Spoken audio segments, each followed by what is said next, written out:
SolveYourTech.com, your source for how-to guides and tutorials.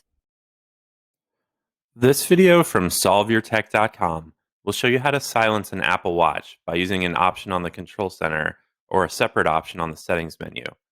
Once you're done, the Apple Watch won't make any sounds when you get a phone call or notification. So let's jump into our video about how to silence Apple Watch. Be sure to like this video and subscribe to our channel to see more tech guides like this one. If you want to silence your Apple Watch, then the fastest way to do it involves the Control Center. You can access the Control Center on the Apple Watch by swiping up from the bottom of the screen. And then you'll see the bell icon, which you can tap to activate silent mode.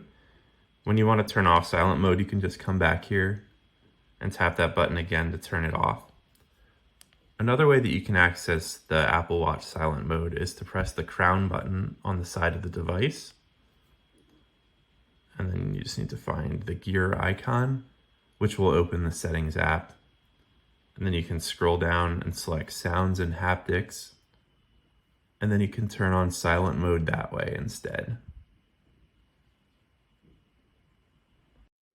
Make sure to like this video and subscribe to our channel to see more tech guides like this one. For additional information on this topic and to read the entire article, click the link in the description to visit solveyourtech.com.